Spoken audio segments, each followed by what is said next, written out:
Excellencies, dignitaries, experts, ladies and gentlemen, good afternoon, good evening, good morning to everyone joining from different time zones. I welcome you all to this multi-sectoral dialogue on finding solutions to beat plastic pollution, organized by India Water Foundation and supported by IUCN and UNSK. Plastic pollution can now be found everywhere, from the remote shores of the Arctic to the Mount Everest to the deepest parts of the ocean. Up to 12 million tons of plastic leak into the marine environment annually, harming biodiversity and posing a threat to food security, sustainability, and human health.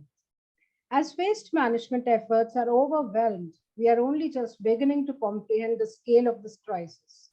A very important second session of the International Negotiating Committee to develop an international legally binding instrument on plastic pollution, including in the marine environment, is concluding today at Paris.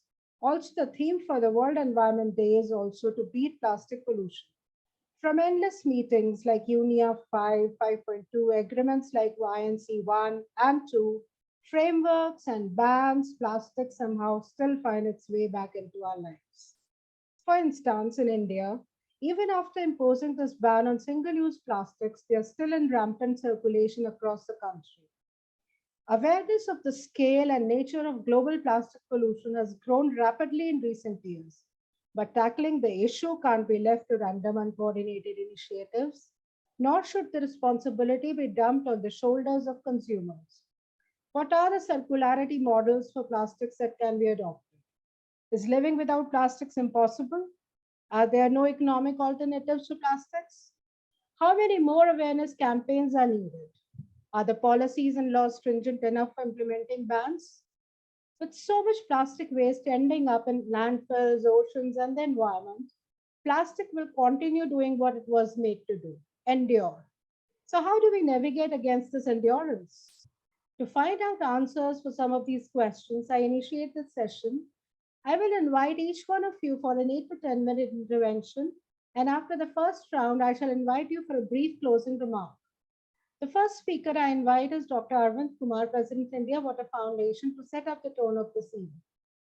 Dr. Kumar is a strategist and key influencer in development sector with more than 28 years of experience as an author, columnist, water activist, and specializes in concepts like ecosystem-based adaptation, water energy food nexus, with specific emphasis on transversal approach of interlinkages between water, environment, and SDGs. He has published over 500 plus research articles and several books. He's a proud recipient of Achievers Award for his contribution to environment from International Human Rights Organization in collaboration with UNIC Center India. Dr. Kumar, please. The floor is yours. Thank you, Sweta. Mr. Eric Solan, former Executive Director of UNEP, Dr.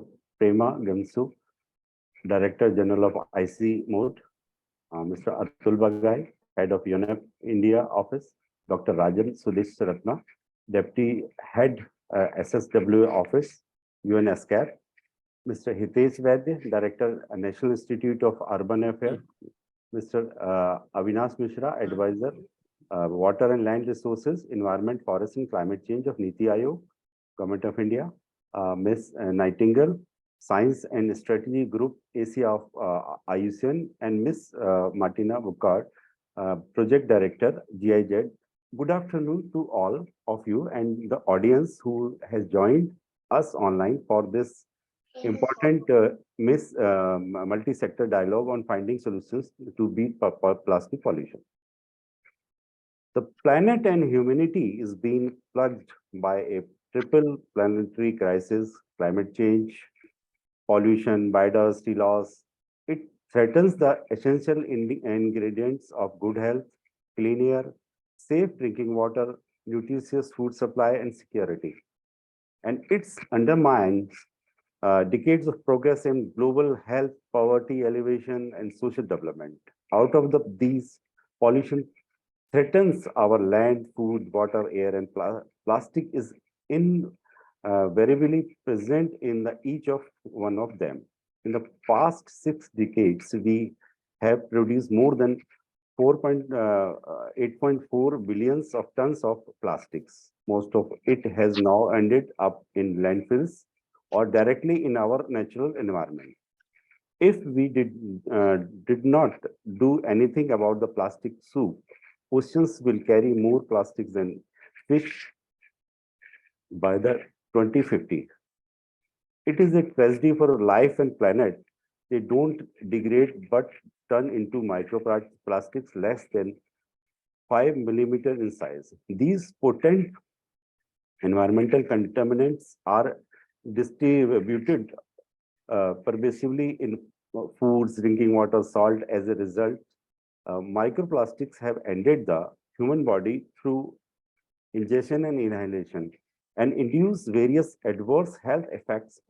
In prior research, microplastics have detected in the bloodstream and subsequently accumulate in various organs, including the placenta, and increasing the risk of fatal exposure and potential health hazards. So what do we do? Halting the flow of the plastic pollution into waterways and the ocean require a broad range of stakeholders. As President of India Water Foundation, I would like to share that we have tried to tackle this challenge in our humble capacity since our inception. Though articles, blog, interventions for dissemination, and as a member of the Global Partnership of Marine Litter of UNEP, though our various projects with the Ministry of Science Technology, Government of India, we have had the opportunity to work in Uttar Pradesh, Uttarakhand, northeastern part of the country, and Delhi as well, especially in the aspiration districts. Although plastic waste management and awareness was not part of the project, but considering its solution as are in science, we designed stringent advocacy and awareness raising programs being behavioral change in stakeholders stressed on public participation as well as capacity building of the local authorities in their waste management, especially in context of plastic waste without any substantial financial support. It is worth mentioning here that understanding our social responsibility, we organized a Ganga Gram campaign where we uh, championed in the 13 villages of Meerut district, which are on the bank of the river Ganges. The vast majority of plastic waste that enter in transboundary rivers is from land, making plastic pollution both as local and regional problem requiring multi-level cooperation. According to research, 90% of river transported plastic is in our oceans can be traced back to just 10 rivers, 8 of which are in Asia. As part of the ad hoc open-ended expert group 1, 2, 3, 4 on marine litter and microplastic, we did the talking of existing activities and action of the governments. Regional and global instruments, international organizations, the private sector, NGOs, and the other relevant contributors to reduce marine plastic litter and microplastics with the aim of the long-term elimination of discharge into the oceans and identify a range of existing and potential response options. These options outline the continued work for consideration of UNIA 5 and 5.2, and as a result, a historic resolution was adopted to develop a internationally legally binding instrument on plastic pollution, including in the marine environment. Out of many recommendations from INC1 meeting was urgent need for multi-stakeholder and multi-sectoral engagements. Now the INC2 meeting just concluding today show us the prospect that this deal call for. Like the deal should include clear, defined, money table targets against the member states can measure progress. The deal should recognize that our societies and economies depend on plastic, but that is a product that should generally not for single use. The deal needs to be inclusive and address the concern of all countries and those that work within the plastic economy. The deal must cover the full life cycle of the plastic use.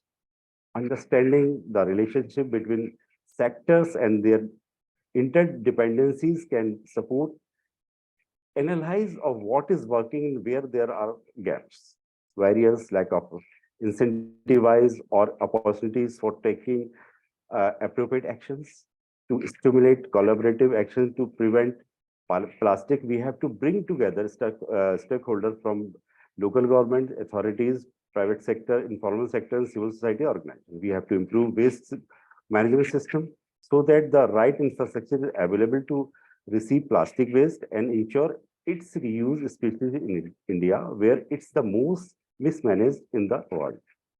Enhance circularity by promoting more sustainable consumption and production practices across the entire plastic value chain and finding economic and social, economic and sustainable alternatives.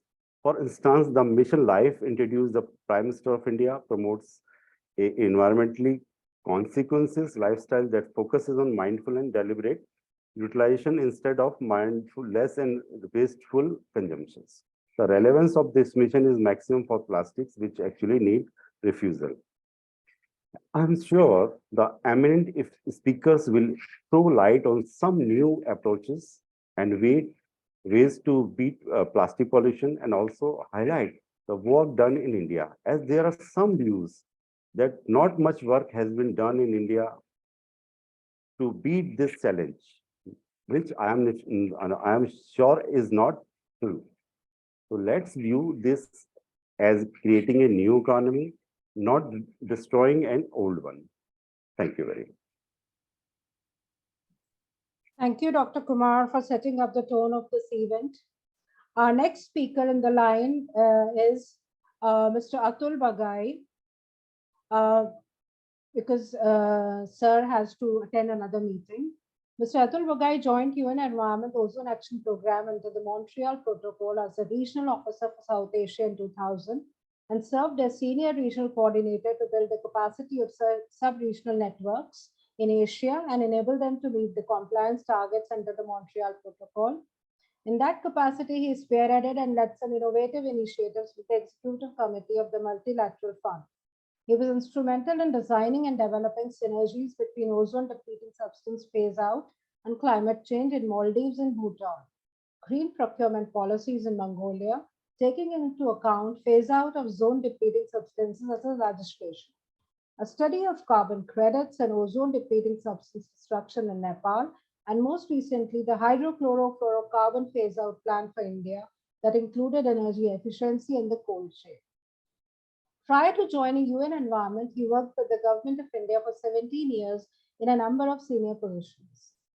So UNEP as an agency is working closely with Government of India and other organizations to address this menace of plastic pollution. Can you share with us what are your important current initiatives regarding the same, also throwing light on what we can achieve from the INC2 meetings that is concluding today in Paris? Mr. Bagai? Thank you. I hope you can hear me, and I would like to welcome all the panelists and give my regards Eric and all the other participants who are there. And I'm thankful to Arvindji and his team for inviting UNEP for this very important webinar that is being organized at a very, very critical juncture, at a very critical point of time, when the 197 countries have gathered in Paris to chalk out and negotiate an international legal agreement. And as the feedback that is coming in is that there have been some very, very intense negotiations going on.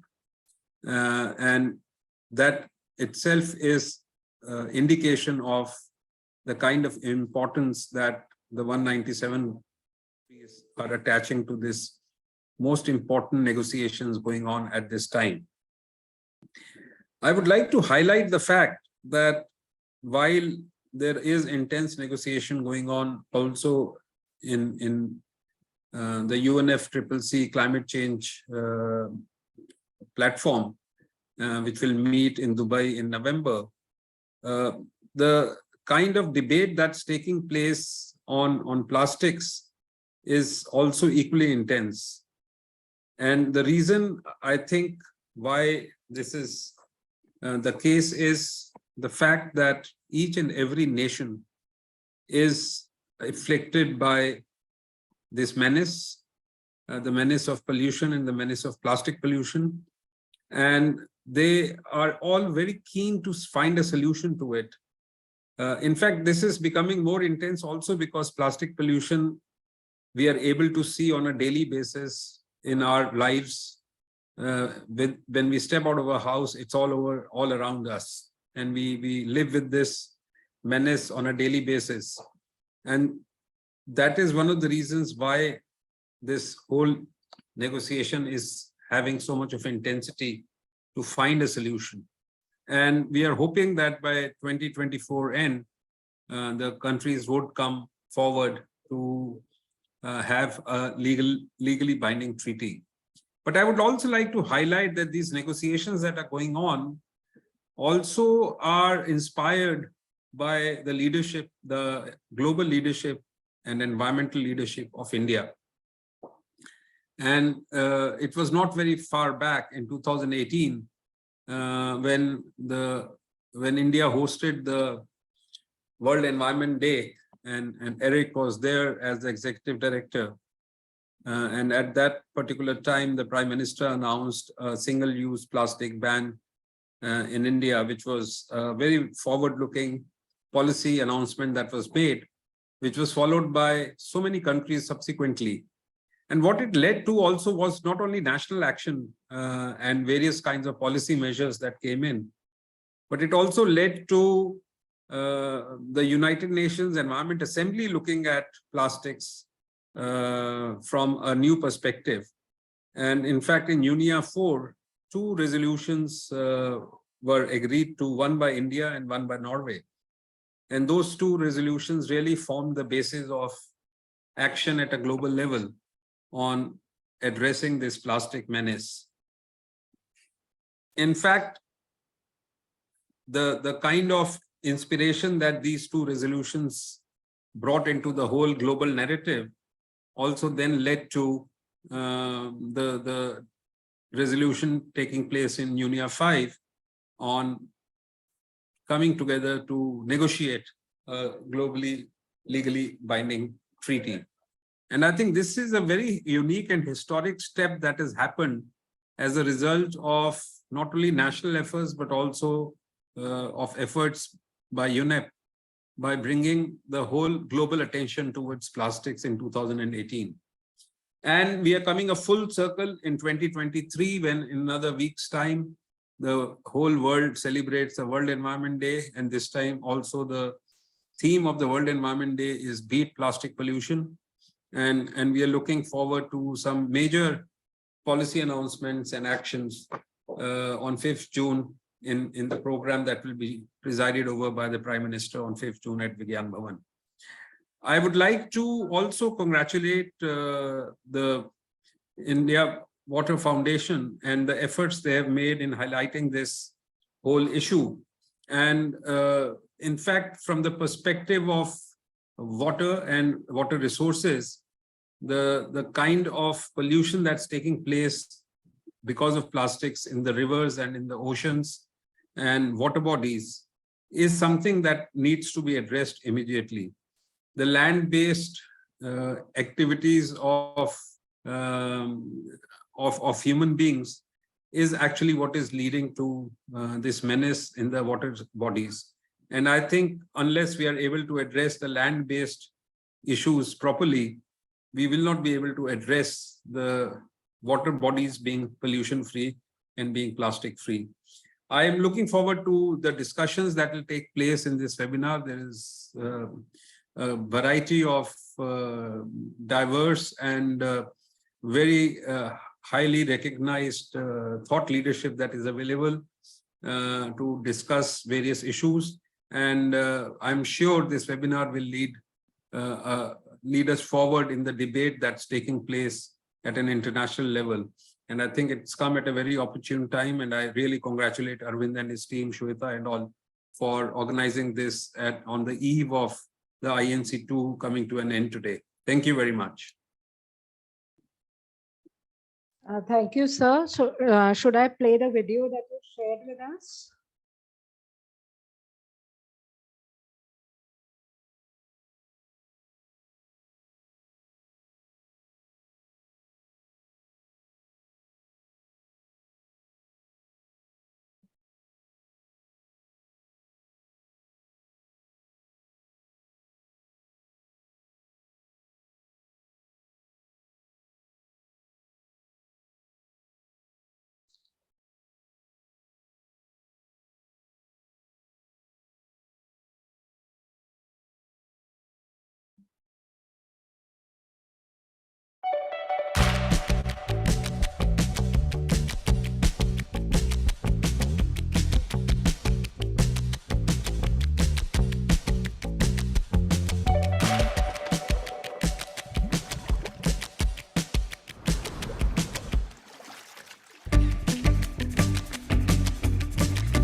Thank you so much for your comments and the nice video that we watched.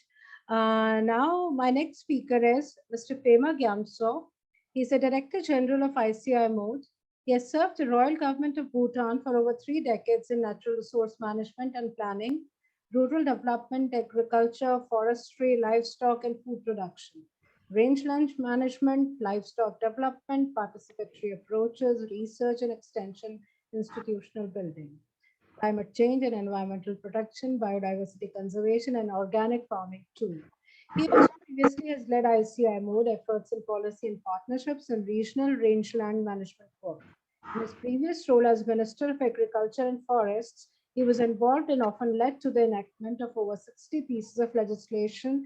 And throughout his career, he has also worked at the grassroots level, where he was overseeing the formation of over 400 farmers, groups, and cooperatives. He holds a PhD in natural science from the Swiss Federal Institute of Technology in Zurich.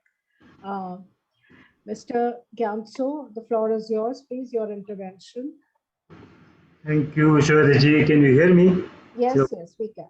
Thank you very much. Dr. Arvind Kumar, President, India Water Foundation, distinguished panelists and speakers, and also the participants joining in online. I'm very pleased to be here with you all at this very important webinar, Multi-Sectoral Dialogues, Finding Solutions to Beat Plastic Pollution, and to join the global community to respond to this year's World Environment Day's call for action to beat the plastic pollution.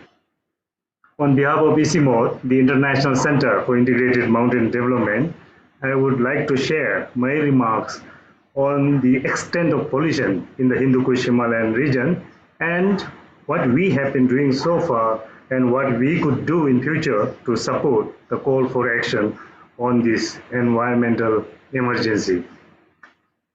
As you all know, ICIMOD is a regional organization working across the mountain areas of our 8 regional member countries: Afghanistan, Bangladesh, Bhutan, China, India, Myanmar, Nepal, and Pakistan. While the Hindu Kush Himalayan region, as we all know, has some of the most beautiful and unique ecosystems, being home to the world's highest peaks, source of 10 major Asian rivers with over 54,000 glaciers, 4 biodiversity hotspots, and 36 Ramsar wetland sites. The ecosystem services from this region, particularly in terms of provisioning water, supports the livelihood of close to 2 billion people living both upstream and downstream areas. Unfortunately, our region is becoming better known as one of the most polluted regions. Our cities rank among the top polluted ones in the world, be it in terms of solid or liquid waste or in terms of air pollution, with serious negative consequences on our health and the well-being of our people. Plastic waste is one of the main causes of environmental degradation, and our rivers, as we all see, are getting clogged with plastic waste of all sorts and becoming more like sludges and filling the air with often unbearable stench.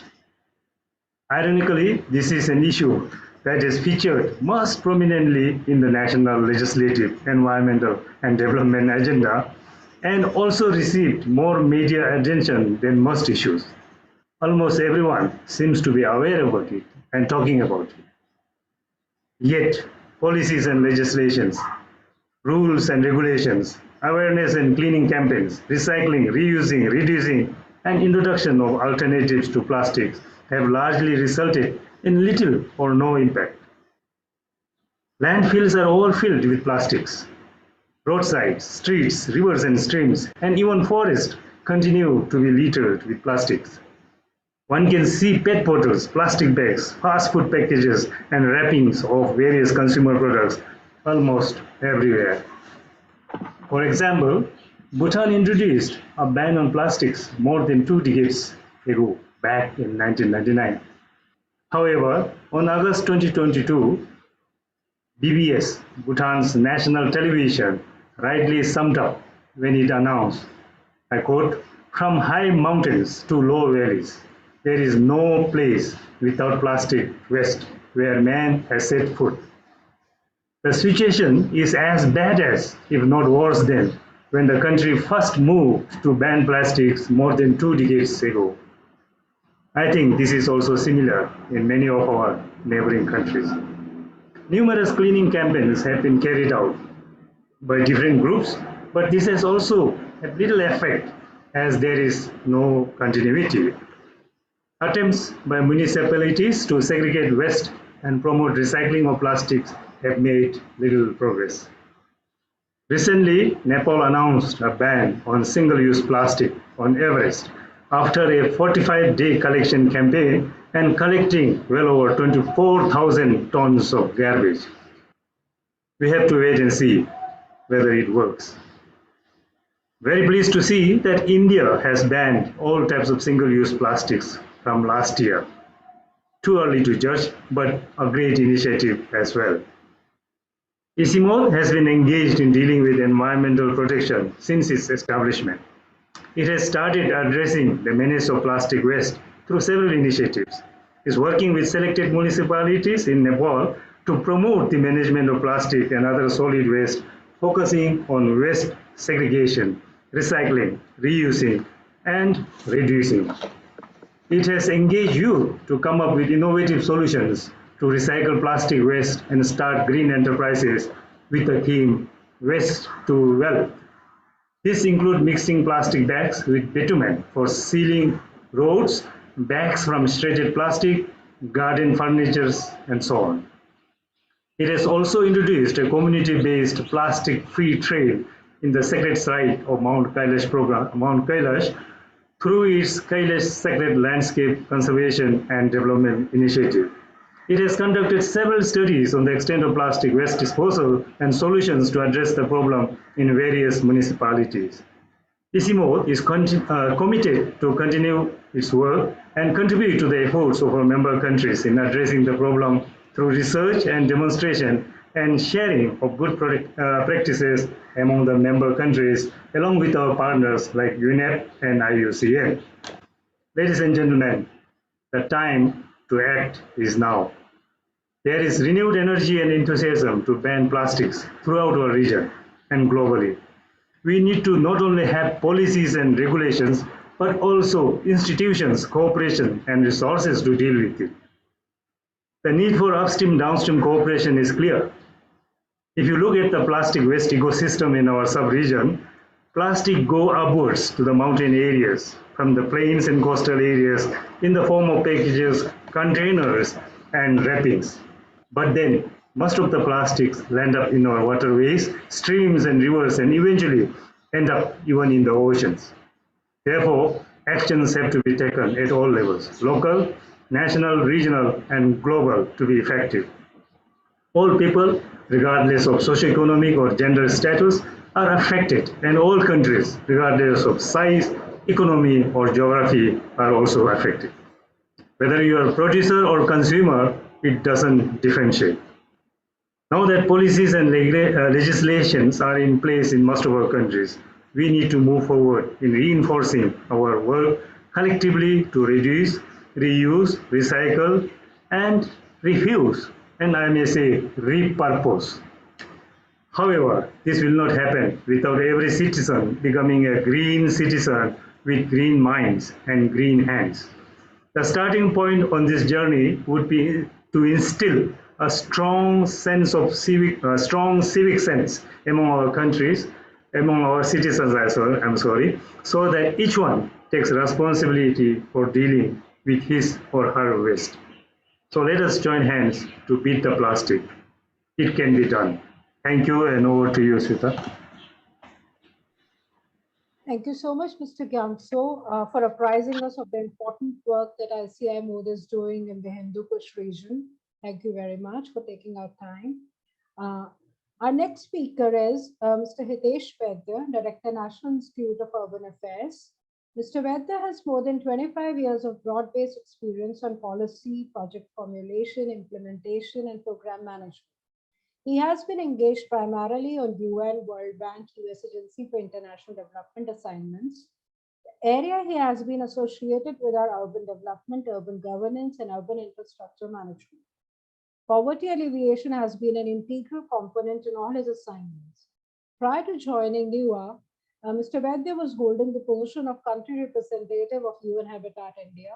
He has been intensely involved in supporting an ecosystem to design and roll out urban flagship missions in India.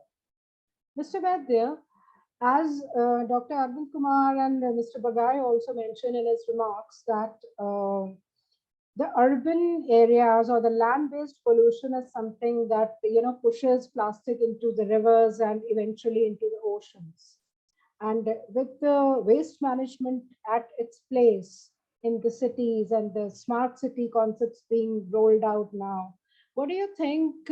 Is India going at the right pace? Are our waste management of facilities aptly, supported by infrastructure as it should be? And are ULBs working as they should be? As waste segregation happening as it should? So, what are your remarks on this? Good afternoon, and thank you for having me here. Thank you, Arvindji, Shweta, for having me here. I think we have a great panel here, and I think I'm at least qualified in this panel to really talk about some of the issues because there are, as a thought leaders who are talking about journey, but I will talk from the urban perspective and as a practitioner's point of view. I come, and everybody know, I come National Institute of Urban Affairs, which is a think tank of Government of India, which is trying to contribute to the urban discourse here. Right now, as you all are aware, India is running the presidency of G20. As a National Institute of Urban Affairs, we are looking at technical secretariat for an engagement group on Urban 20. And first of all, I would like to, we had a first Sherpa meeting in Ahmedabad, and there was a consensus there in Urban 20, which is that we need to really push forward for the plastic pollution, enact policies, enact actions and all. And overall in G20 and Urban 20, our focus is how do you create these intentions to actions? Because it's all good. And as Mr. Bagai talked about, it is cities which are going to be, which are actually the epicenters of economic growth, innovations, and environmental issues. They have to take a lead. And I think Urban 20 group talking about it and reiterating that plastic is a biggest challenge really supports this idea that how do we drive and take this action forward. I will tell how India is, and as a National Institute, how we are trying to really beat this plastic pollution, which is a topic of today's discussion also. So that cities start taking those actions on the ground. People did talk about reducing plastic and reusing, recycle, this 3R approach, which we have been talking about. We did an assessment, which is one of the biggest climate assessment framework, which assess how cities are prepared towards this climate action. And while we are criticizing and saying Indian cities are not doing, 98 cities in India have already taken action on banning single-use plastic within their city framework. So I think that's a very, very great step, and that has no central. The cities have done on their own. So that's where they have started converting intention to action. Second thing, which I said, it requires a lot of collaboration, a lot of things. In NIUA is looking at River Cities Alliance, where we have more than 102 cities. We are part of this River City Alliance. And idea is if we can influence this group or a network, we will support at least 50% of the challenge can be done. And we are doing this peer-to-peer exchange, where we are talking about what are the alternatives, how we equip them with the tools to reduce, how we equip them with the templates, how do we provide them technologies, how do we build the training and capacity to them, and how do we transfer the knowledge. So that NIUA, through this RCA approach, is doing a 5T approach, where we are trying to equip and changing the discourse from why it should be done, what should be done, to the who should do it. And that is one thing which we are doing, because unless we start targeting the plastic to the who's of the world, who is actually going to put the pencil to the paper, we will not be able to do. So through this RCA network, We are trying to do that. Third thing which we are working on is which we talked about. Uh, I think Bagai Saab has also talked, and my previous speaker did also talk about. We need to create a lot of education and awareness toward this. You have to do a community engagement. You have to.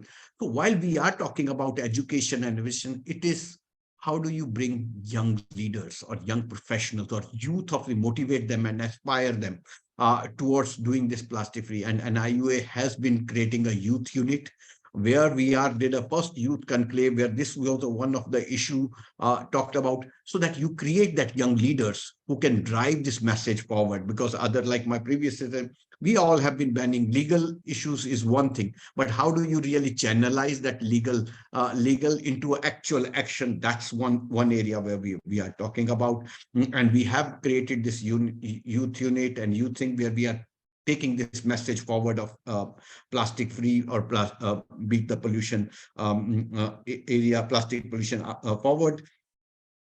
Fourth area which we are talking, and I think that's an area where we all here also, is how do we bring this thought leaders together? How do we really bring this, different people talk different language. How do we make this language as a language of cities? And that is what we need to really start thinking about, because, while we are talking about what single-use plastic, what does single-use plastic really mean? Can we define it for the cities in their language? Otherwise, we all talk about single use and we get a typical answer. Why don't you ban the Coca-Colas, the Bisleris, and all those things? So what does single use? Is it into a 0.5 micromoles or to 1 micro? What is that? That language has to be defined into a local context. And I think that's a big challenge, because whatever we want to do, and how do we keep that messages that it does not lead to a negative messages, but a positive way forward, is the challenge which we all have to. The Government of India has talked about at a policy level life project, which all of us know about it. And like I just, well, before coming to this webinar, I mapped 19 actions out of 75 actions which life is talking about, are really related to actions at a city level to really incentivize. And all they are mainly a city level actions, which in they are larger action, but city level are at least direct 19 thing which will help in bringing the climate governance. Government of India is very positive, and as you said, right, to really look at this from the larger rather than apply plastic menace. They are looking at a whole climate governance, and I'm pleased to share with you, day for yesterday, Government of India committed for next 4 years 212 million euros only to bring the issues of climate governance and with a focus on circularity of economy for the cities, together with the nation. So I think that shows the commitment of Government of India to do that. And I particularly, I'll not take much time, but I think what we need to really work on is a formula called, and I think is E3 is I3, because I come E3 means we need to enhance the knowledge, we need to equip the city for practitioners with the tools, and we need to empower them with the legal and a financial support to take this idea forward, because that's the only way when they can start ideating about these issues, innovating on these issues, and implementing and actioning on these issues on the ground. We need to work on all the stages. We need to really look at a planning stage. How do you, when they are working in their master plans, their bylaws, how do you bring them? How do they assess their frameworks? We need to look at a project, handhold them in a project development phase. And we need to create a demonstrative project, because that's what seeing is believing. And they need to look at the demonstrative project, and we need to share this. We might be able to do a lot of sandbox of innovations, but that we should be ready to do those innovative practices where we are ready to fail, but bring that new ideas forward. We need to have while we are talking about best practices, it's not just sharing of best practices, it's also helping and handholding in contextualizing those best practices, creating those standards, working with them. There are different technologies. How do you bring those technologies into the language? Because technology should not be the experiment on technology where cities work for so many and then suddenly this technology doesn't work. But it has to be more and more contextualized technologies. These are the things which we need to really work hard and work with the cities along with them, because if we have to have this 2017 net zero and 2050 30 sustainable development goals, and these are big intentions, and unless we start actioning them on the ground, they remain intentions. So how do we equip cities to really with the tools and templates and the knowledge, which I think will come up some of this webinar, so that they can start working towards this transformation process, which we all want cities, because I strongly believe, even though we want to have this new paradise, but new paradise has to come with the planning. It has to come regulations, it has to come finances, it has to come with partnerships, and it has to come with a lot of knowledge and handholding to the cities. With that, thank you very much. And I hope during the discussion, we'll have much more time to elaborate some of these thoughts. Thank you. Thank you so much, Mr. Vaidya. Your comments are also reiterating the same, that engagement of youth, engagement of communities is very important, and hand-holding with best practices, success stories from all over the world for cities is as crucial as other things are. Thank you so much for your remarks. Our next speaker, Mr. Eric Solheim, is a well-known global leader on environment and development, as well as an experienced peace negotiator. He served as Norwegian Minister of Environment and International Development from 2005 to 2012. Eric was the Executive Chair of the OECD Development Assistance Committee from 12 to 2016 and Executive Director of UNEP from 16 to 18. Currently, he is a Senior Advisor at World Resources Institute and President of the Belt and Road Green Development Institute in Beijing. He's a chief mentor of Global Alliance for Sustainable Planet and chairman of the board of Afrosha Foundation in Mumbai. He's advisor to April, the world's largest paper and pulp company in Indonesia, to Aker Horizons, Norway's leading green industry corporation, and to Norwegian electric battery company Morrow. He serves as chairman of the Development Roundtable and Green Hydrogen Organization and as a board member of International Hydropower Association. He's a chair of Tree Lion, a green blockchain company in Hong Kong. I request Mr. Solheim for his comments, as he'll be joining us from outside the realm of the office from a forest. A warm Mumbai afternoon back in 2015, a young lawyer looked out of the window from his 10th floor in his apartment building. What he saw was a horror. The beloved beach of his childhood, Versova, was empty. No young couple was walking the beach hand in hand. No one was playing cricket or soccer. And indeed the fishermen were bringing the catch to other beaches because Versova was a horror of pollution. I've been to many parts of the world, and frankly, I've never seen anything like that.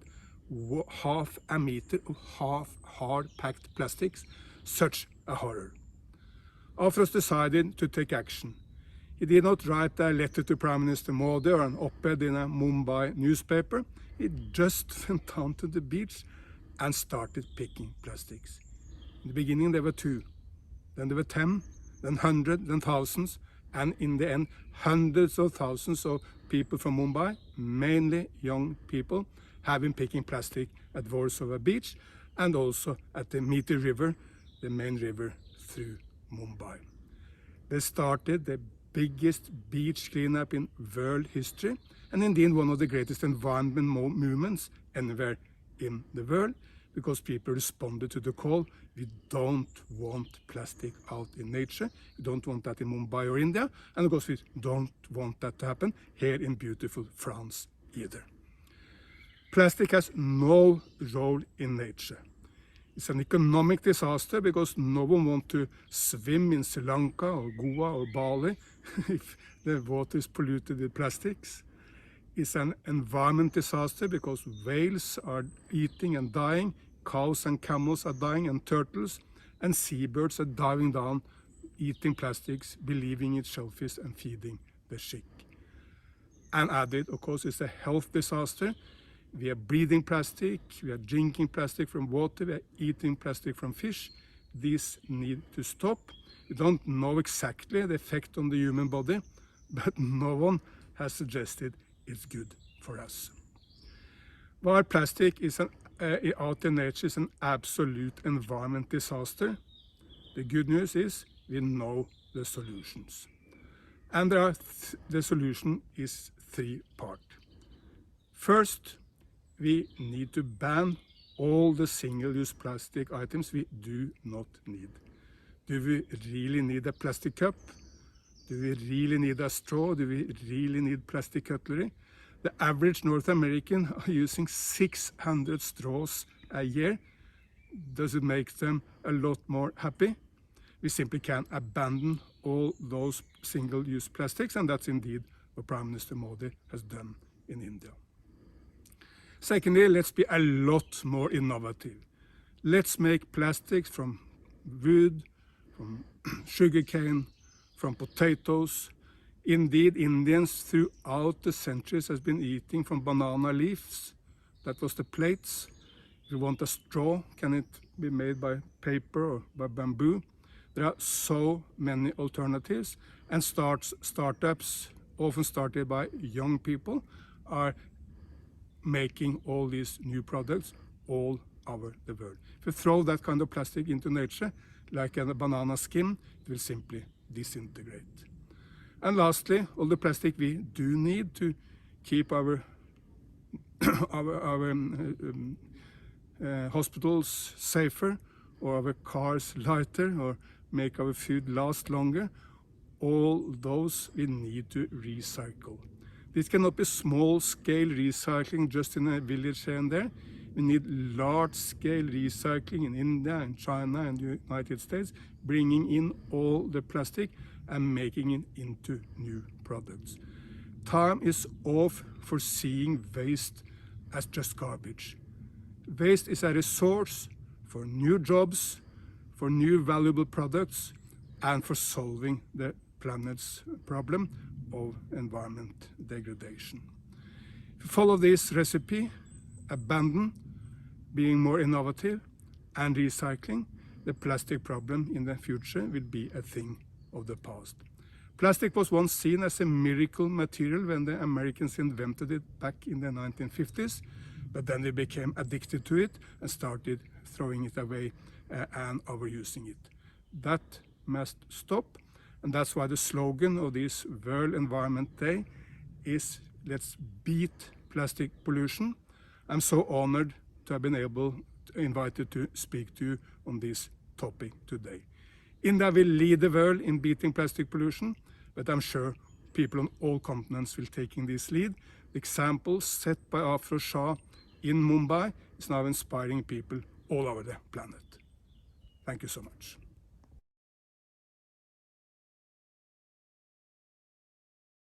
Thank you, Dr. Solem, for singling out Afroz Shah, the champion of change, who has done exemplary work for beating plastic pollutions. Thank you so much for joining us from France.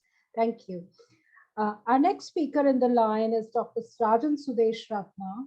He's a PhD in economics from Indian Institute of Foreign Trade, New Delhi, India, MPhil in environmental sciences from Jawaharlal Nehru University, New Delhy, and done an executive program on trade and policy negotiations from Harvard University, Boston, USA.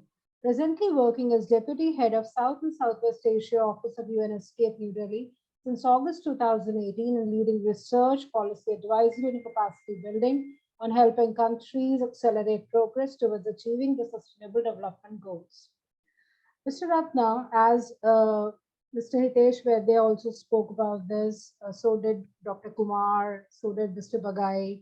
Everyone has been saying that, transboundary rivers are the rivers which are responsible for maximum,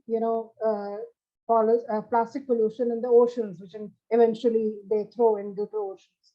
So as SSWA office is already engaging with various SSWA countries, what kind of regional cooperation instrument do you think is, if it's there, or how Escape helps in, bringing these countries cooperating with each other, coordinating on matter is just such an important matter. So what are your comments on this?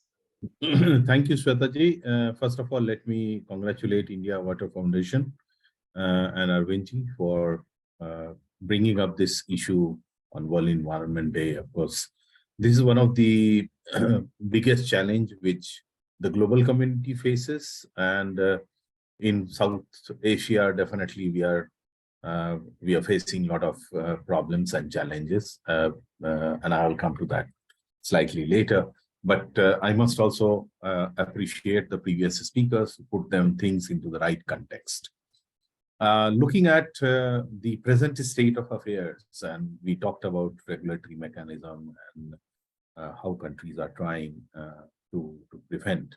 But at the moment, as per the latest study of 2021, 150 million tons of plastic has been accumulated in the ocean.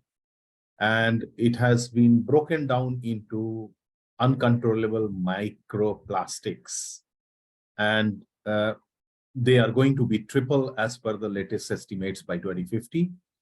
And so the marine plastic pollution is also supposed to be triple of what we are looking into now. And with this modeling and a situation, the entire marine economy by 2050 will change. The plastic will take over the total fish and marine life, which is there, which may lead to food shortages and other supplies. The global community has been aware of it, and so you have SDG goal 14.1, which talks about it. There is a Osaka Blue Ocean vision also, and it has come into G20 as Hitesh has also talked. Now, coming back to South Asia, or bringing into ESCAP, we have been aware of these and we have been working extensively, and there are some good examples of cases also we have brought in as to how these have been controlled by some countries.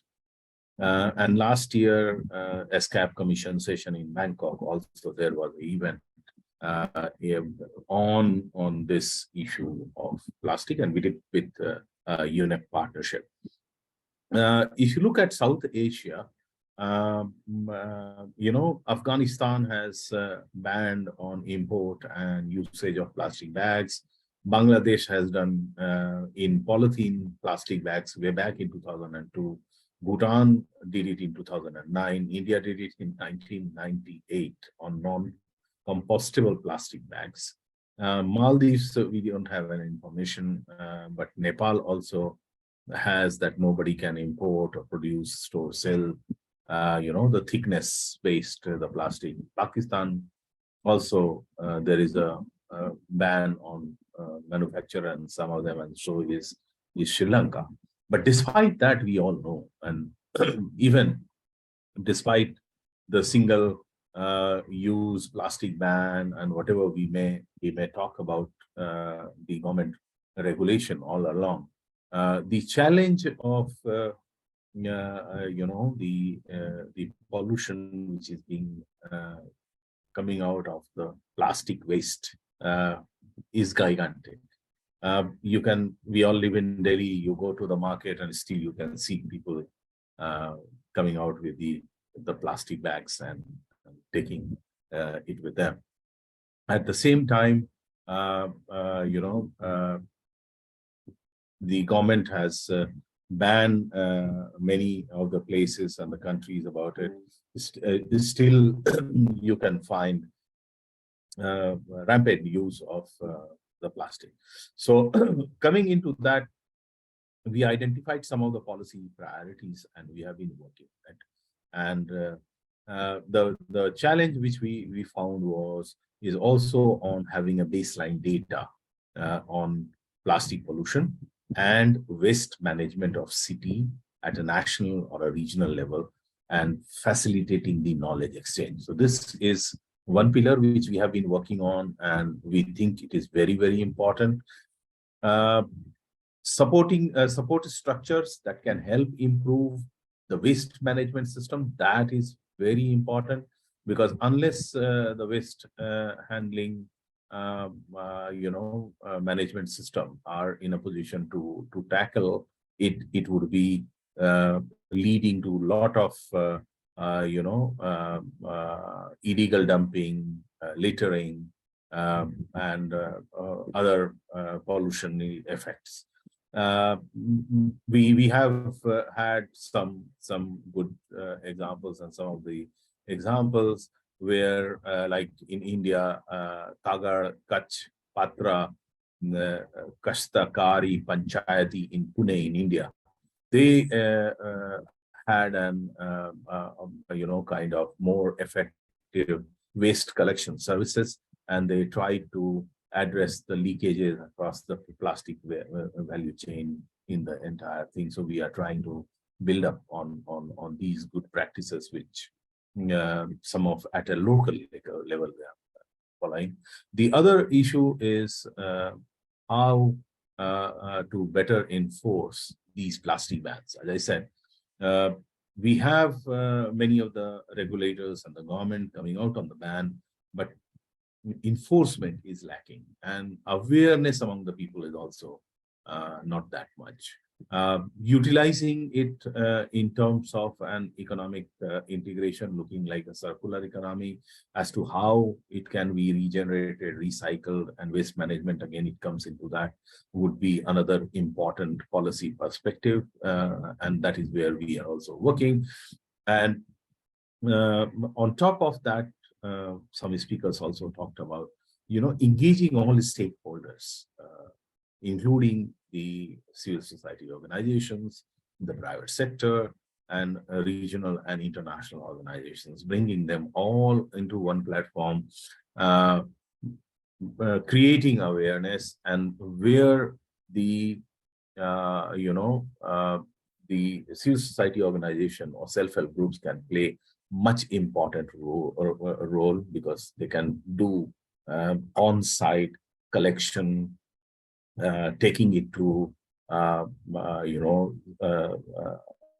the centers where it can be waste management centers where it can be recycled or reproduced, and then could be used into multifarious other works. We also have to change our habit.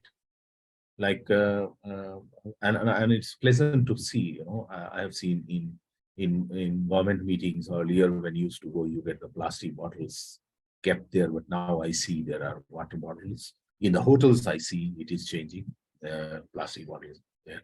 But still, if you want to buy a mother dairy milk, if you want to buy the cheese or paneer, what we call, it's all covered in plastic.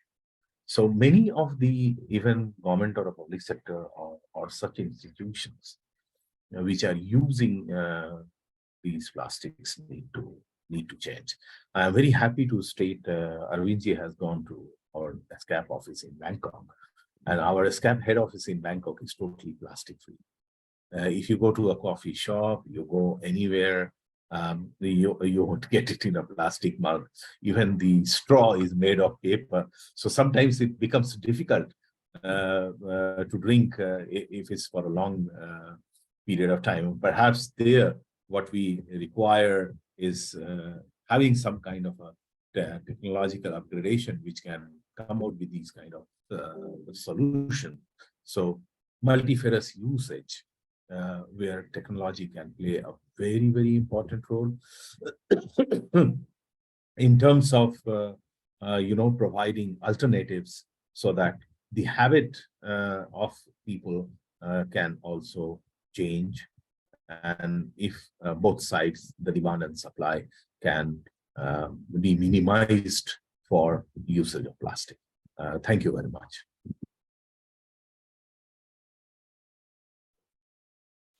Thank you, Mr. Ratna, for your comments, and I'm sure we'll listen more to in your closing comments about something more which you would like to share later. And now our next speaker, Mr. Avinash Mishra, somehow has some technical issue with his joining.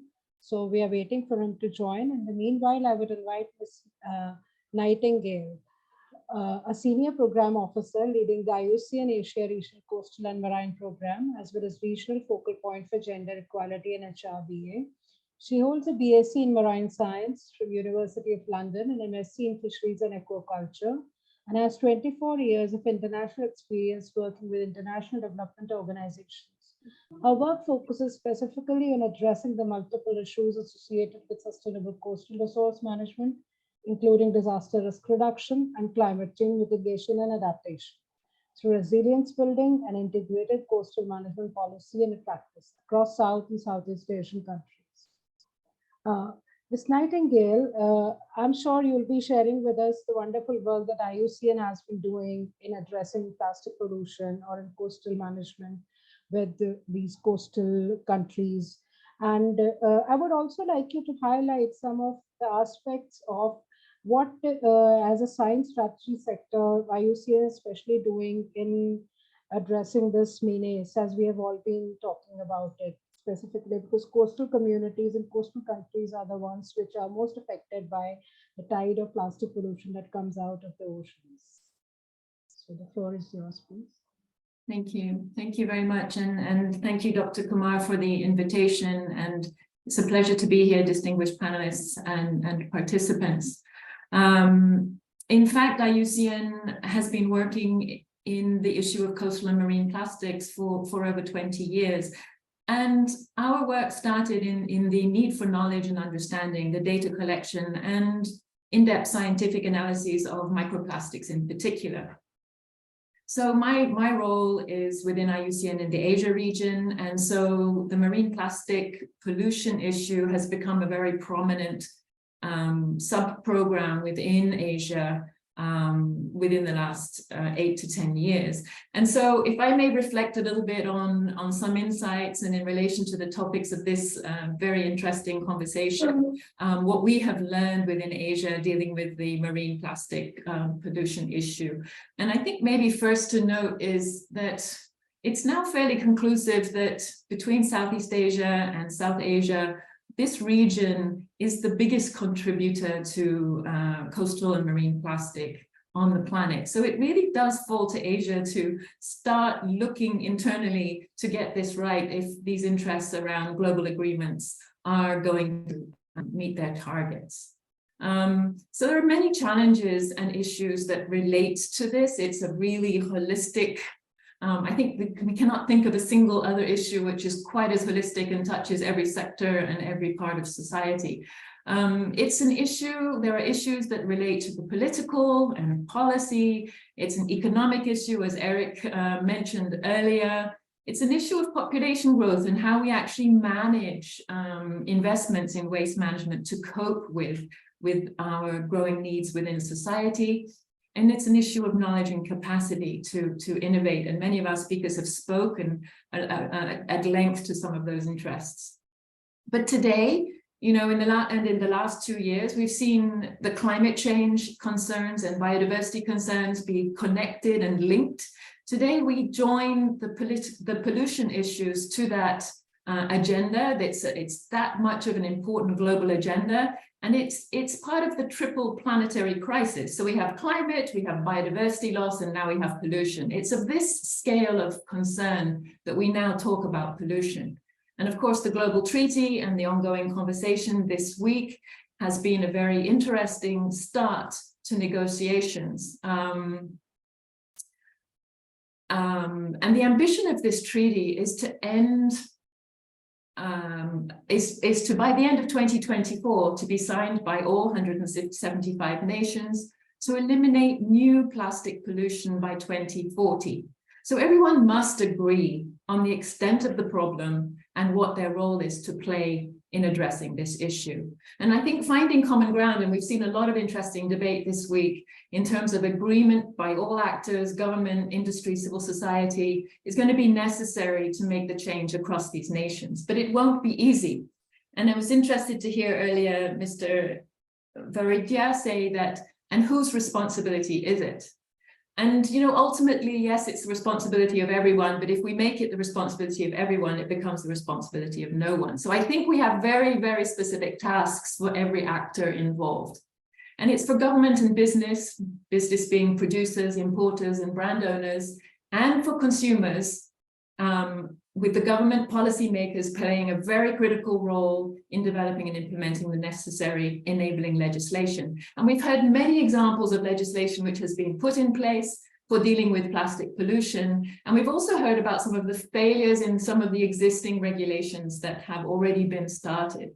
But it will require strong policy and regulation and the enforcement and monitoring of those policies, both at national level and at local level. And often in many countries, we're seeing the devolvement of these responsibilities to local level, to local governments taking the burden without the relevant capabilities or budget to actually manage these very complex issues.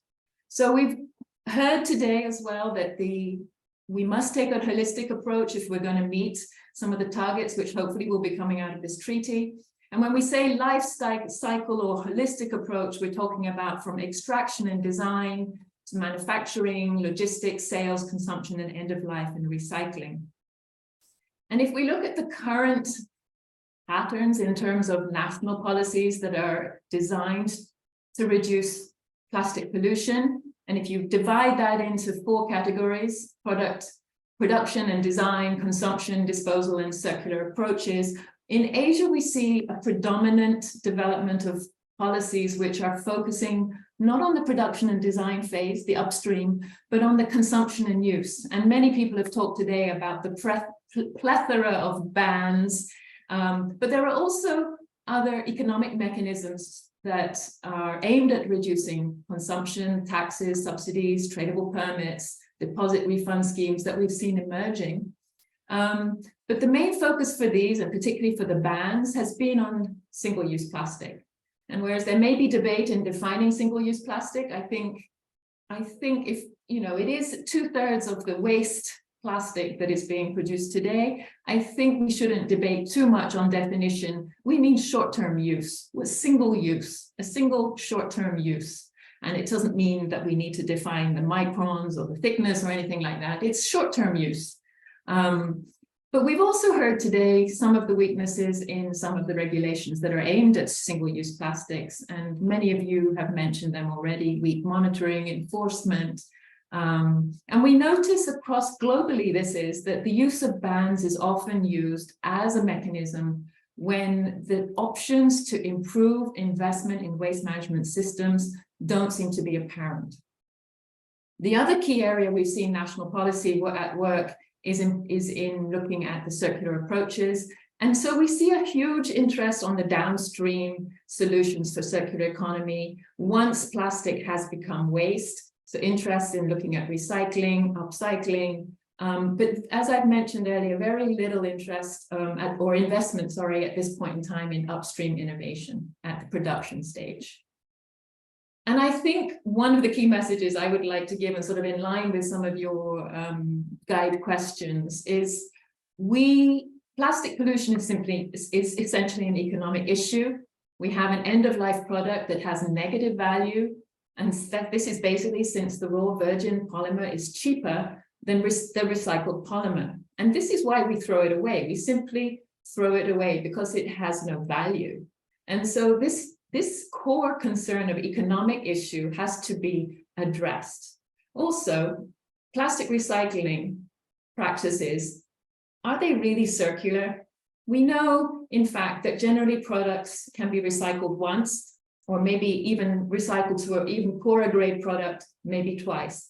But that's then the end of the road. So when we speak about plastic as being recyclable, it's a little bit of a fallacy. We cannot rely or recycle our way out of this issue. Although there is a role for recycling, it's not going to be the save-all. And it's only going to happen if we've got product development, which is monomaterial, for it to be efficient. And I think this is something Eric was speaking to earlier, that we need to, for the essential plastics, which are not single-use, but maybe in the automotive industry, in the medical industry, let's make sure that we design those as monomaterial with a recyclable value and market value, that we can ensure the circularity of these these materials. The other issue in terms of assuming recycling may save us is that there are a lot of hidden risks. The production of microplastics and the high toxicity of plastics, and specifically in recycling processes, needs to be recognized. There are 13,000 chemicals that go into making plastics, 3,200 of which are known to have hazardous properties, and many that have never been assessed before. And only a very small portion are regulated properly. And we see across Asia, cottage industries doing recycled products with no regulation in place. And there is a lack of transparency in the market to know what the content of plastic products are. There's no way of knowing which products contain toxic chemicals and which don't. And so this needs to be addressed as well. So really, if we cannot recycle our way out, we have to focus on closing the tap, reducing the use of plastic altogether. And this means really making those assessments about the negative externalities. When we don't need the plastic, it's not essential, and when it's permissibly essential. And the negative externalities means the cost to the environment versus the usefulness or value of that use. So how do we do that? How do we reduce the use of plastic altogether? And this is where I would suggest, of course, it's the RRR, reduce, reduce and recycle. So it's really eliminating all unnecessary use of plastic. And we have a huge focus on single use that we still haven't managed to achieve yet. And there are various reasons that we need to look into as to why that is. And it goes across from policy to economy to convenience to consumer behavior and education. But we also need to innovate and keep products in use, to reuse them. And this is the upstream circular economy ideas that have been mentioned here today, to design, to rethink and redesign packaging, to redesign business models, which are human-centered and eliminate and ensure that the reuse value of products, any product which is being developed, is at the center of design. And the third would be to focus on material circulation. So anything we're designing, we need to be able to also make sure that we have good segregation, collection, and sorting, and to be able to take back these products once they're out in the market and to put them back into use. And this means really simply, this central idea of mono-material product development. One of the key issues we have, even with the PET, which has a market value globally, is it comes in different colors. So why not just agree, make it no color or make it one color? These are the sorts of simple solutions that we need to be grappling with. So just to close a little bit now on what IUCN does. IUCN supports governments to generate knowledge and information, to model at a national level exactly what polymers, products, industries are doing in terms of quantifying plastic pollution inputs and outputs. And really, this is the starting point, whatever scale we're working at, whether it's nationally or on an island or within a river system, we're looking at modeling and understanding the data so that we know what is there, because if we don't have the data, we cannot manage it, we cannot monitor it, we cannot manage it. We also support governments to measure and model and develop policies, so policy interventions based on their understanding of the assessments at the national level. We support private sector in looking at their own value chains and understanding where plastic leakage is within value chains. We have a number of footprinting methodologies that we use at different scales to make these assessments. We also invest in circular economy pilot projects. These are both upstream in terms of product development, but also downstream in terms of retrieval and recycling opportunities and innovative products, such as some of these road products that we've been discussing, and the plastic credit scheme. And then we've also developed a blueprint to prevent plastic waste leakage. So anybody needing guidance at whatever scale, national government level, municipal government level, islands, within businesses, can use this blueprint methodology to understand how to prevent plastic leakage. And I'll leave it there. Thank you very much and enjoy this discussion. and onward talk. Thank you. Thank you, Ms. Nightingale, for your comments, especially on what IUCN has been doing in addressing the plastic pollution, and also picking up some key issues and giving us solutions as well on those key issues to address plastic pollution. I'll come back to you for your closing comment later. Our next speaker is Ms. Martina Burkhardt, Project Director, GIZ. Ms. Burkhardt has been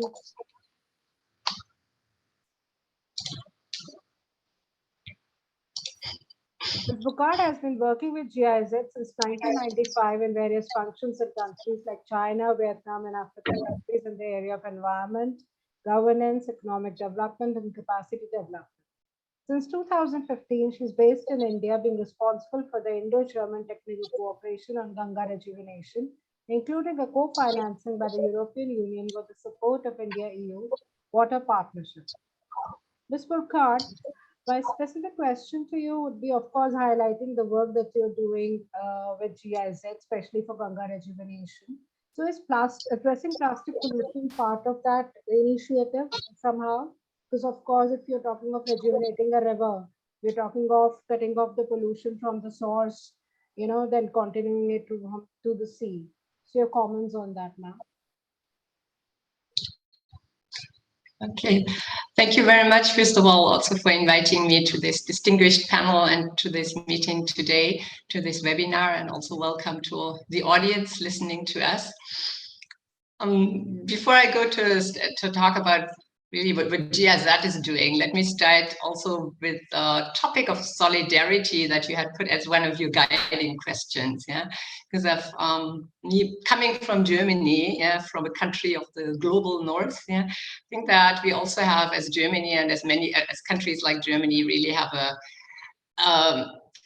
large responsibility when it comes to plastic pollution. Yeah? For many years, Germany has been outsourcing its pollution, we have been exporting the waste of German citizens to other countries, including plastic waste. And we have not been thinking enough about what kind of massive pollution we are causing in other countries. And we have also not been controlling this enough. And until 2020, Asian countries were the biggest importers of plastic waste from Germany. And this really does not look good on us. But these exports have now been drastically reduced, and also a lot of awareness has been raised among German citizens what problems we are causing with our waste and with our plastic waste, with our way of consumption in other countries. So now here the French President Macron has demanded the end of plastic waste export in his opening video at the UN conference on plastic. And I think this is really a good approach. Yeah. So as long as it does not involve, I mean, you might have some part of exporting when it comes to really have recycling facilities with all the restrictions that were mentioned by other speakers before. But basically, every country should deal with its own problems and with its own plastic. So Germany is in this part also is also part of a member of the High Ambition Coalition to end plastic waste, and before this UN conference in plastic. And one of the roles also and one of the responsibilities that Germany is also taking over is in its international development cooperation projects, and there GIZ plays a role. So India has taken a lot of initiatives to beat plastic pollution that has been mentioned before. And GIZ is working in various projects and is implementing a number of projects on behalf of the German government. And we are supporting our partners in how to deal with plastic waste.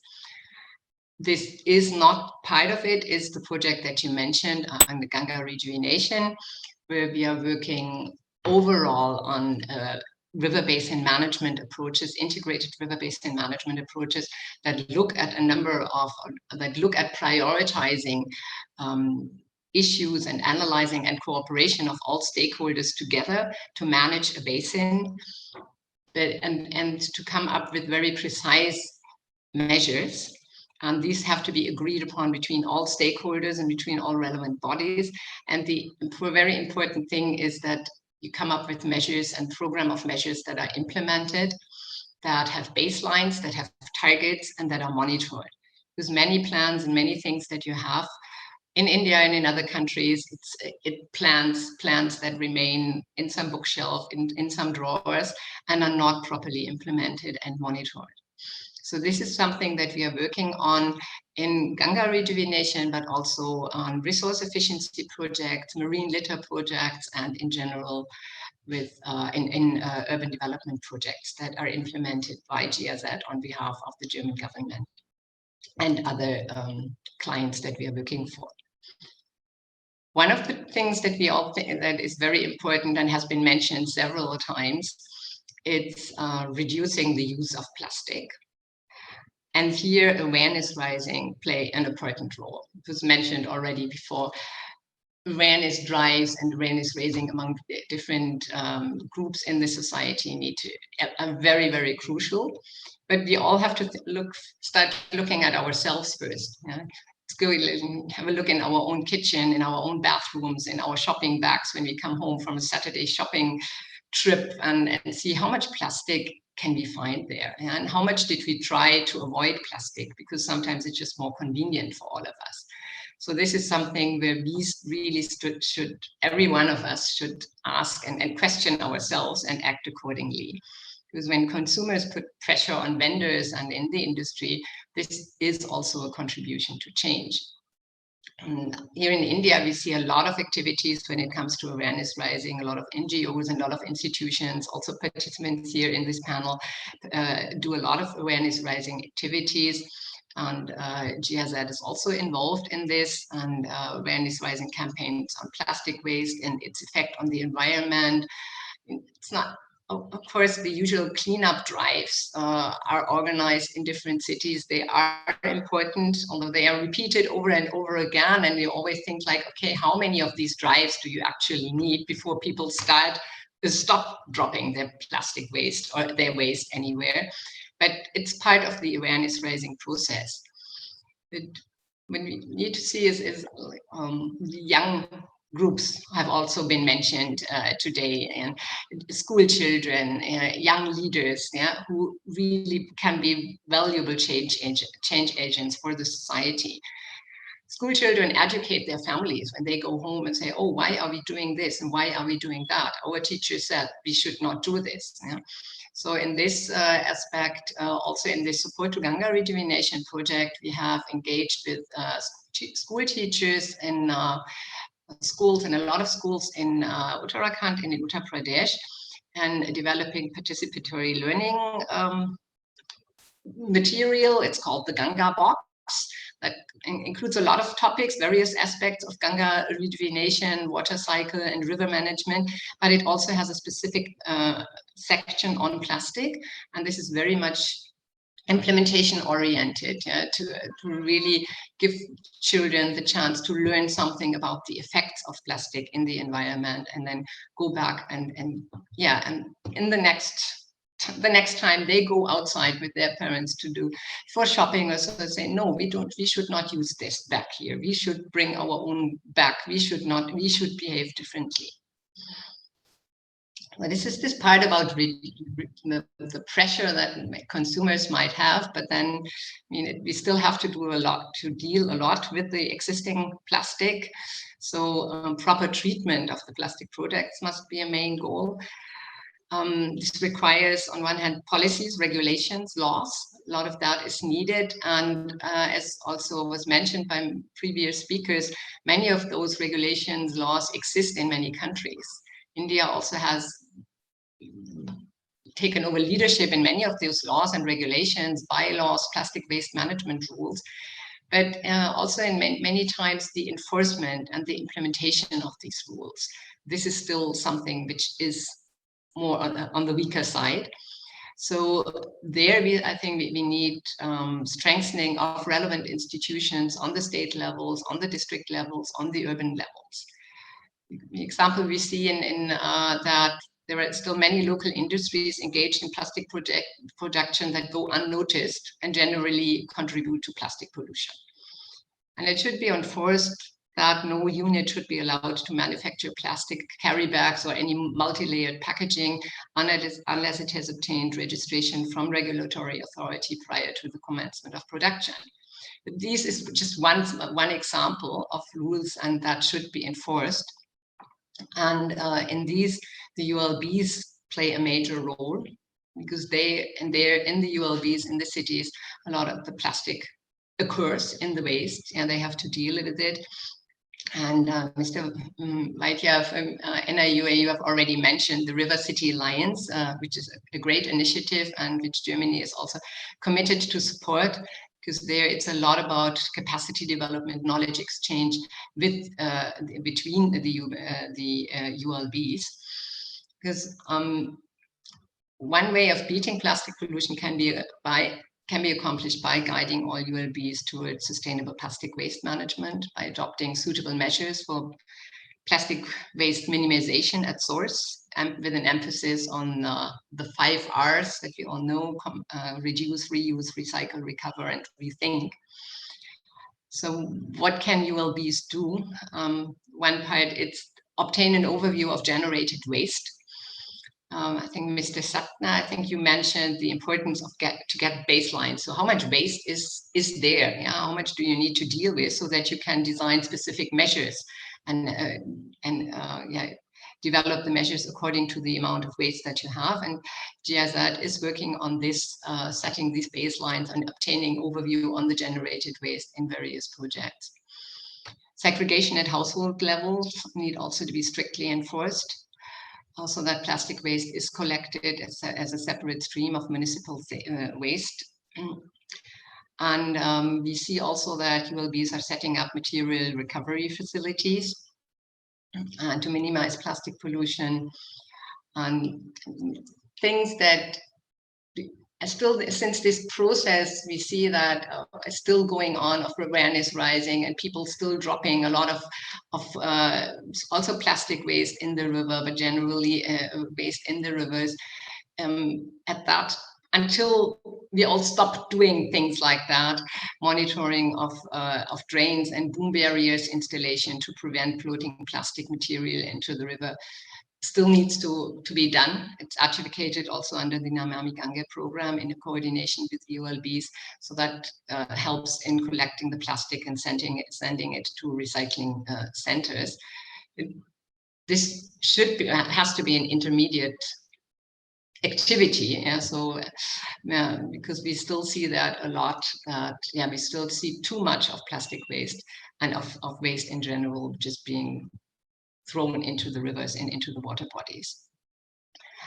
So in the project that GIZ is implementing on the behalf of the German government, we are working also on proper linkages that between the material recovery facilities and the industries. So using the recovered plastics in their operation. And we have also supported the setting up of material recovery facilities, for example, in Haridwar. That was just inaugurated by the CM of Uttarakhand on 17th May. Another MRF has been developed by the Kochi Municipal Corporation and the Plastic Fisher, with the port of GIZ, and is functional and collecting up to 100 kgs of waste daily from boom barriers that are installed at 6 locations. And under the Support to Ganga Rejuvenation Project, we have supported the Uttarakhand and the urban development of Uttarakhand in 2019 to come up with a state plastic waste management action plan.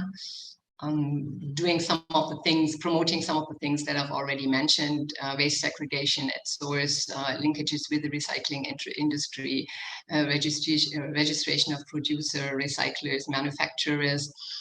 And so under this now, under results that you can see already, that you can see on the ground, is that plastic compressors to promote recycling have been installed at ULBs already.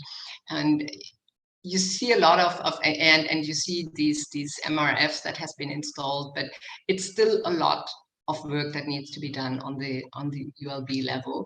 Because just also when you look at India, just because of the pure size of the country and the number and the large population that India has, and that of course also has a lot of challenges and poses a lot of challenges.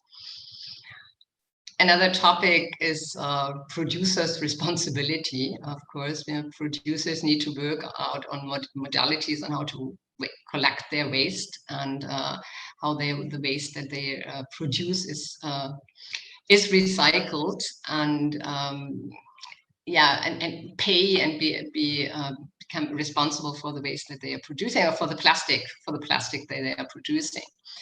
But as Mrs. Nightingale, as you just mentioned, limit of recycling is clear.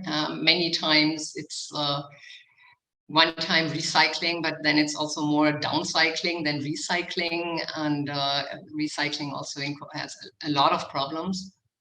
So the ultimate goal for all of us should be to reduce the use of plastic altogether. Yeah, that was also mentioned before, as Ms. Nightingale, you gave a number of examples on how that can be done.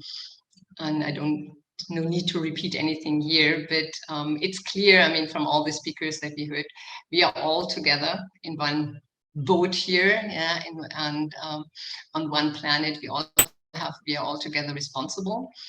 So yeah, we can start with our own behavior and then continue with the work that we are all doing in our various positions to contribute to this, to end this menace to the world and to us as human beings living on this planet. So thank you very much for the chance today. Thank you so much, Ms. Burkhardt, for very rightly sharing with us the works that the government of Germany has been doing in supporting Indian government and hand-holding in their different endeavors on river rejuvenation and the EU partnership for water also. Thank you so much.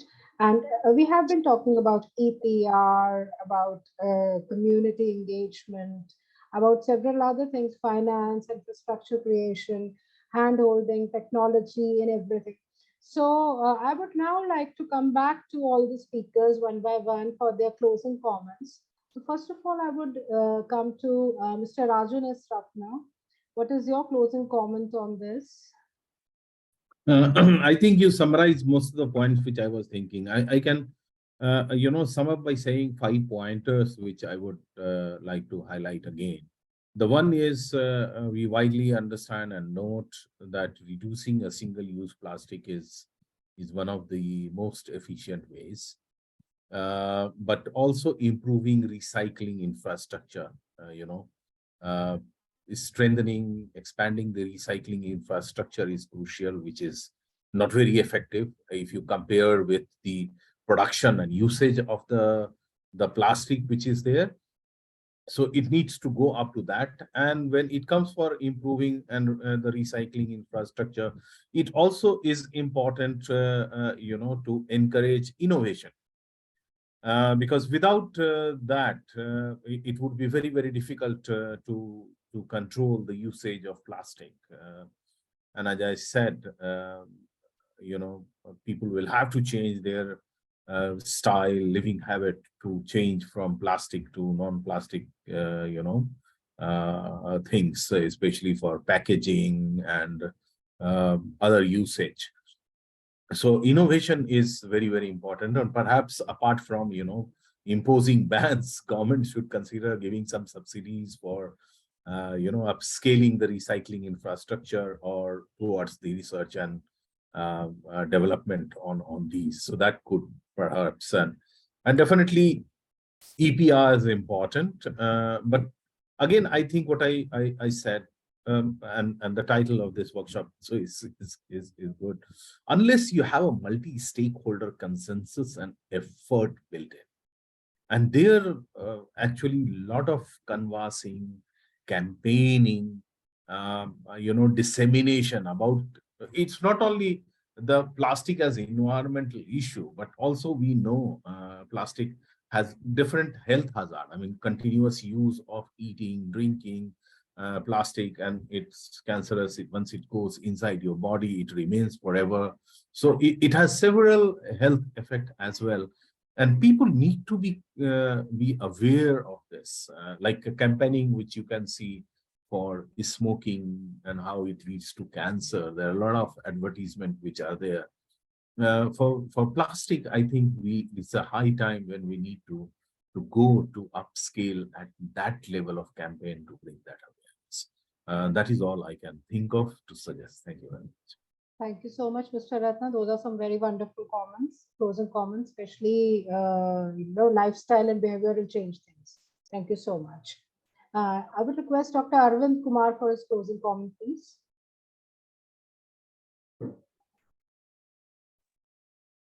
Well, undoubtedly, governments and agencies like UNEP, UNESCAPE, UNDP, then IUCN, and government agencies like German government and GIZ, GPML Alliance to end plastics and other have a strong commitment to the environment. But it's the people's participation, as Mr. Ratna also mentioned, that makes all the difference. Engagement with the partners organization is vital for a tangible results on the ground, that it is not just a top-down, but also a bottom-up approach by sensitizing, incentivizing, galvanizing the stakeholders. We have to bring the communities, civil societies, and state agencies together for integrated cross-sectoral participation through cooperation, coordination, and convergence. With all of these tremendous efforts, a little more nudge is needed to invest in the adequate infrastructure, as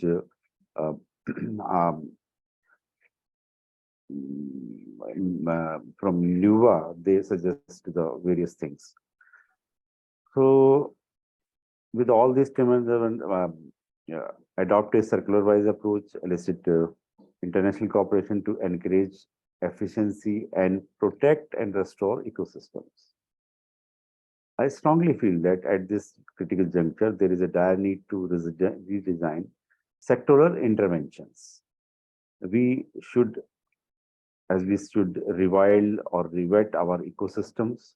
Likewise, pollution, if in air or water, does not stop with the national, therefore require close cooperation within the between basins, along supply chains, as well as within the among sectors and countries.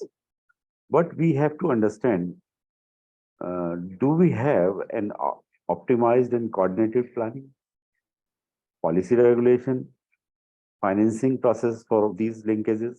We have to see how successful we are at basin level planning to enhance cooperation to manage ecosystems in an integrative, gender sensitive, participative, and inclusive manner. Optimize financing, improve data and information, enhanced capacity, innovations and governance. When all of it comes together, it is transparency approach in that beat the plastic pollution.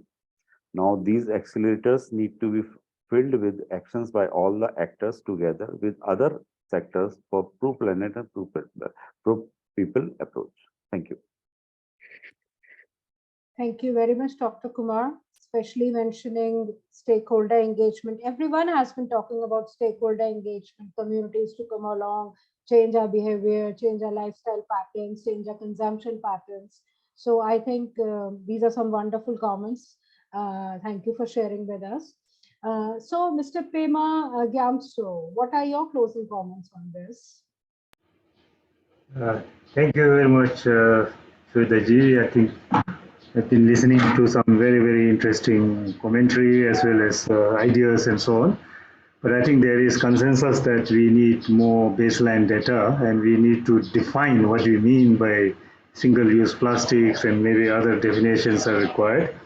And then I think we need to be looking at upscaling innovations through more investments and incentives.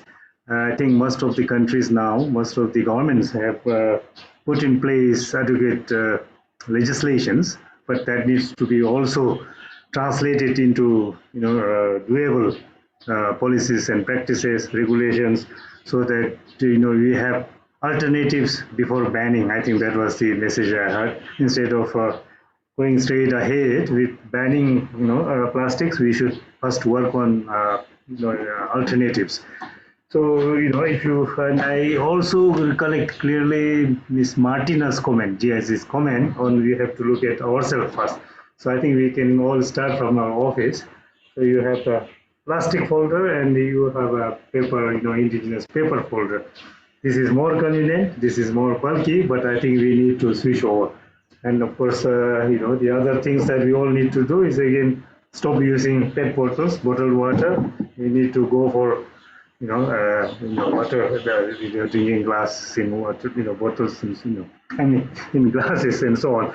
So all this, I think, institutions at the end of the day is very important. I think we need to create viable institutions that could actually take forward this kind of innovations, be it for recycling, reducing or reusing. So all these needs good, capable institutions. So we need to get together, all the partners and also support together with our government agencies and also civil societies, go on a war footing now. I think plastic, everybody knows that this is a serious problem, particularly in our water bodies. So I think Dr. Arvind Kumar and everyone involved in this, bringing this initiative forward, I would like to congratulate you all. Because at the end of the day, most of the plastic ends up in water and then eventually ends up in our bodies, as I have heard many times. So ICIMOD is very, very happy to be associated with this dialogue. We look forward to continuing, working with you and others on this front. Thank you very much, Shwetaji. Back to you. Thank you so much, Mr. Gamso. Of course, it begins from us and from our homes, what we want to preach to others. So I totally agree with you. And, these are small things which we have to undo from our lives, like packages, plastic papers, wrapping things. So I'm sure we all are making a contribution to it. So Ms. Nightingale, your closing comments. Thank you. Thank you very much. I think the thing that worries me the most is the exponential predictions that by 2060 we will be 30% again on top of the 430 million tons that we produce annually. And we just sort of accept that this is an exponential growth curve and it's based on demand. This is what worries me. And it kind of reinforces my key message, which is, for all the reasons we've spoken about collectively today, we cannot recycle our way out of this problem, and particularly in the context of an exponential growth in production in the business as usual scenario. So we have to work on closing the tap. We have to stem the flow, and we have to be creative in how we do that. We've talked greatly about the immediate elimination of single-use plastics, and if we need to define what those are, let's get on and define what those are. And this will need cooperation with policymakers and with industry. There is a trend globally that for oil-producing nations, there is a resistance by petroleum industry to actually stem the production of virgin plastic products. And we have to accept that, and we have to understand the political weight that that carries in terms of political will within countries to actually adopt and enforce important regulations for closing taps, which means closing the production of unnecessary plastic products. I think on a positive note, we need to look at the upstream innovations in investments and incentives for those, rethinking business models, the elimination of waste that we don't need, the design of products which are reusable, and those products which are necessary, so not single-use plastics, but there will be necessary products in the medical industry, in the automotive industry that have been mentioned. Let's make sure that when we design those, the materials are recyclable. They have market value and they are recyclable. They're designed in this way from the beginning. Yeah, that would be my closing remarks, and thank you very much.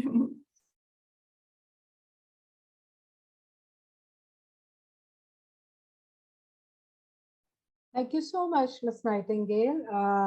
These are some very important remarks that you've made about, strategizing and elimination, how we are consuming, how we are, giving it back to waste industry and how they are tackling it, at the end of the day. So it's very important from that regard. Now, Ms. Martina Burkhard, your closing comments, please. Yes, thank you so much. So it's difficult to still add something to what was already said before. I could underline everything that every speaker has said before, and ultimately it's what you said just now, Maeve Nightingale. We have to reduce, and we have to just stop producing, yeah, and really think about how much pressure can the consumer really have on the industry. Yeah, there is a lot. It's a large tax, and still we are sometimes not really. Yeah, we are still, consumers are also a bit lazy and start to do things in an easier way. But we also have to be aware of our power, of the power that we have on politics. When I think about example from Germany and the Rhine River, yeah, the Rhine River in the 60s, 70s was an environment minister in Germany that called the Rhine River in the beginning of the 70s the biggest sewer of Europe. Yeah, and it was just somehow accepted also by the people, just in a way that we accept somehow, yeah, okay, we have plastic, it's polluting, we're disturbed by it, we see the issues, but still we are not really, there's no momentum on it. It needed a huge catastrophe in Germany, where a Swiss chemical plant caught fire, and the chemicals poured into the river, and fish from the Switzerland up to the Netherlands died, and people couldn't have their drinking water. So, and every single person was affected by this, yeah, and could really see it in their front door. Yeah, what was happening, and that started really a large momentum by the people, yeah, going out on the street and demonstrating, and then politicians started to act. There is a lot of action already when it comes to plastic, yeah, and a lot of awareness raising, and politicians have already started acting, yeah, but it still needs more momentum, obviously, when we look at the rise in the production, so that we need more momentum in these drives against plastic production and against plastic use. And one thing that I also see is, since it affects the whole world, and there have been many solutions and many innovations have been developed across the planet. So this knowledge management, I really see also as very crucial, that we really know how to share. We're all good in reinventing wheels, and so using concepts that have been successfully implemented by others, using ideas or further develop ideas that have been started by others, not thinking so much about competition, oh, this person steals my idea, or how can I do it better, but really think about how can we put our knowledge together and really take it forward to the next level. This should be our ultimate goal, to in the end, to beat all pollution. Thank you.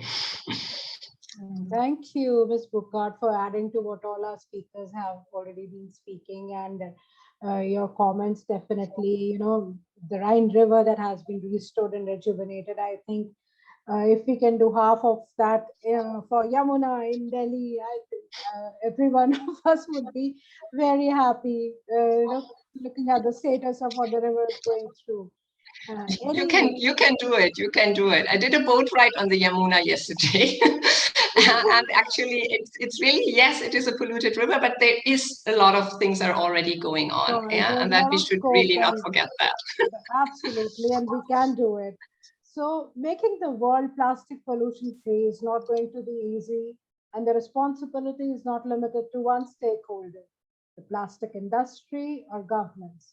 For instance, all the stakeholders involved, from the production of raw materials, plastic manufacturers, giant FMCG companies, national, state, and local government, along with the consumers, have their parts to play to make it a success. The plastic industry, manufacturers, and FMCG companies should consider coming up with design changes in their project packaging to eliminate the necessity of ancillary plastics. An optimal design that not only promotes profit but also cares for people and the planet. Plastic is a victim of its own success, cheap, light, and flexible. It's so cheap that many of us don't question using it once and throwing it away. It's so useful that we find it everywhere. While plastic waste is a pressing problem, its properties means that it still has an important part to play, particularly in transporting food. Negatively affecting living beings on health can be avoided by not just reducing, reusing, and recycling our plastic waste, but also finding sustainable alternatives. So before we give up on plastic, perhaps we should think about how to use it and reuse it better and refuse it. Otherwise, with so much ending up in landfills and the environment, plastic will continue doing what it was made to do, endure, and that we do not want. Thank you so much, my eminent speakers from multi-sectoral organizations, my wonderful audience who joined from different time zones from all over the world. We are really thankful, India Water Foundation, IUCN, and UNESCAPE. Thank you from the bottom of our heart for joining this webinar. Thank you so much, and we wish all of you to have a wonderful World Environment Day. And we have to come along to beat this plastic menace and have to end our love story with plastics. Thank you so much.